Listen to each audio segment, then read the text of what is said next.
Trump and many of his MAGA fans are having trouble with their own fake audits that they've demanded while they're ramping up attacks on democracy. Take a look in Georgia, where Trump is actually under an ongoing criminal investigation. We won on the Arizona forensic audit yesterday at a level that you wouldn't believe. It is clear in Arizona that they must decertify the election. It was a corrupt election. And it's my opinion, by the way, that Georgia is far worse. You may be feeling like you're having flashbacks there. Donald Trump speaking to a crowd with all of the usual pageantry. This was this weekend, and this is part of what this MAGA movement has become. Calls to decertify elections, even when their own sham audits, which aren't valid and wouldn't change the outcome anyway, actually found that Trump lost by even more than he thought. New York Times reporting Trump and his allies are fomenting more and more conspiracy theories. A Washington Post probe, meanwhile, shows an election supervisor in Colorado accused of sneaking someone into county offices to copy voting system hard drives. This is not a drill. It requires scrutiny to be ahead of whatever they may be cooking up. Republican Congresswoman Cheney, who of course was ousted from leadership over confronting Trump's big lie, is saying, pay attention because this person, who may run again for president, is dangerous.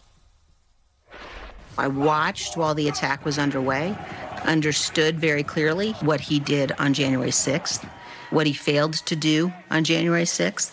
Instead of stopping the attack while it was underway, he was busy calling up senators, trying to get them to delay the count. So there was no calculation. I think he's very dangerous.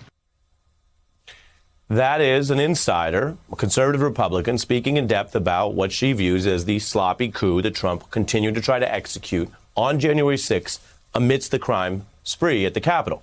Meanwhile, the Times is reporting that the FBI had an informant during the insurrection, a member of the Proud Boys who was reportedly texting his own FBI handler during that fateful insurrection, but maintaining they had no plans to enter the Capitol itself.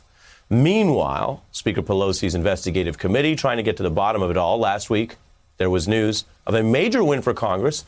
You may recall we were covering this. Biden's administration said from the lectern, the White House press secretary, that he would not use executive privilege to shield Donald Trump with the release of information or evidence relating to the January 6th insurrection. So that felt like a big deal when it comes on the record from the lectern. But this is interesting, and this happens, of course, on many stories, including out of Washington. The Biden administration is now appearing to walk back that fairly straightforward statement. It is saying something that sounds much more lawyerly, that decisions about whether or not to shield evidence and documents will actually be made on a, quote, case-by-case basis.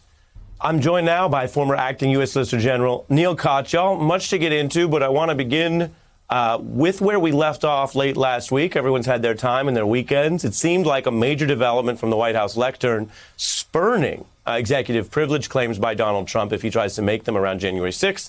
Now we're told case by case. Enlighten us. Break it down both. What does that mean, and what do you think is happening here at the intersection of Washington law and policy, which you lived?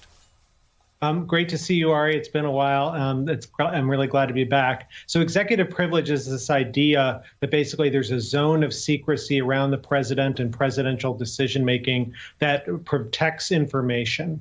And so what the Biden administration last week said was, well, with respect to January 6th, we're going to let these White House officials be subpoenaed, testify in front of Congress and the like. Now, today, I don't think they've walked it back. I think they've just said they're going to evaluate things on a case-by-case basis. I think that's actually the standard long-term Justice Department position. Here's why. Because suppose you have a president, like a normal president, who actually does work. Even if you have something like an insurrection happening on January 6th, maybe there's some foreign policy negotiation happening at the same time or something like that you don't want disclosed. And so it's fully appropriate, at least for presidents who do work, who are normal, that you'd want to have not a blanket executive privilege waiver, but something that's case by case. And that's all I think today. Let me press you on that a little bit, because I hear what you're saying. It makes sense. The case-by-case framework, though, is we're talking about the case of the January 6th insurrection. We didn't read or report Jen Psaki saying that there would never be a possible situation where something that the previous president did would be entitled to this. But on this probe with this January 6th committee, she seemed to imply they weren't going to honor it, then walked it back. So if it's case by case and she says on this case they weren't going to honor it and now they're kind of pulling back from that, it feels like they may still leave room to not fork over stuff around this case. And Ari, what I'm saying is I think by case, I don't think I mean the case of January 6th as much as the micro details about any specific incident on January 6th. And it's at least conceivable to me that in setting policy, you wouldn't want to say, hey, maybe there's some secret negotiation that's happening at the same time or something like that. Maybe that little piece shouldn't be disclosed. But absolutely, I'm agreeing with you 100%. If the Biden administration walked back, letting the American public and the Congress know what's happening on January 6th, I will have a conniption. I mean, because that, there's nothing more important than getting to the bottom of the truth. And I take it that the White House is on the same page there. And you're known for your measured analysis and not for conniptions. So that shows people if you're going to get to a Kochel conniption, that would be quite a development. You're warning us to sit it out and make sure we see where this ultimately lands, which is, of course, I think a fair point as well, as everyone's following quite closely what comes out of the White House on that. I want to switch gears, but a similar topic, play you something that Steve Schmidt said when he was talking to Rachel about what we're seeing here is this building chorus of attacks on the 2020 election results. And it's gotten more and more absurd, which on the one hand can make you feel dismissive, like, we'll leave it alone, why even bring it up? But on the other hand, is sort of normalizing and routinizing this endless relitigation to a degree that as if elections aren't really resolved. It kind of just depends on what people feel or what their own political audits say.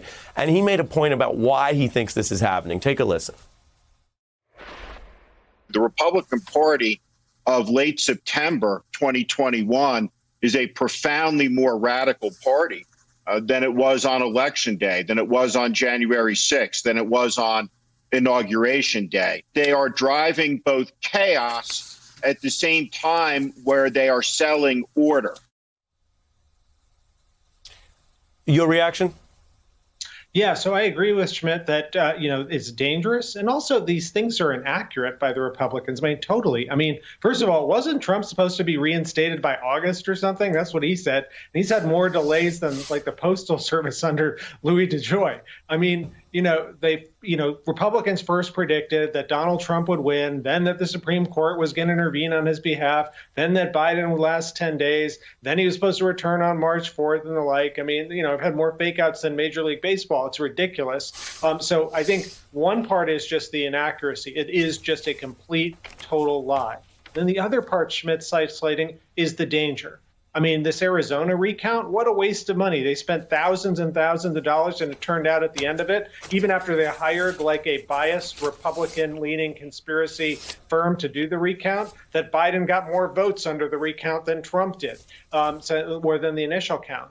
And here's what I think the danger is. It's that these kinds of insinuations about elections are proliferating. And so you've had recounts demanded and trying to get voter records in Pennsylvania, in Wisconsin, and Texas, and all sorts of places that undermine our faith in the election system. And this is not about, looking back. This is about Republicans looking forward and saying, in the next time, can they sow that kind of doubt and maybe just turn a few people's votes, a few key people, and then hand the election to the Republicans, even though they wouldn't have won it in a democracy. And what Schmidt's saying is right. We don't have a Republican Party that's an anti-democrat party. The Republican Party has become an anti-democracy party. Yeah, that's an important and chilling point, which people like Steve Schmidt, who worked at the highest levels of the Republican Party, and people like yourself, who have a legal lens, are really warning the nation about what people want to do about that. And that's against the backdrop of a bunch of races to be the top elections official that we've covered that have now partisan Republican candidates running basically in the mode of the big lie. And what does that mean? So it's a lot to keep an eye on. Neil, good to have you back here. And I want to remind everyone, you can always go to msnbc.com/opening arguments, where we actually host a page where you can just find Neil's analysis, this segment, and also past election segments that are great tutorials.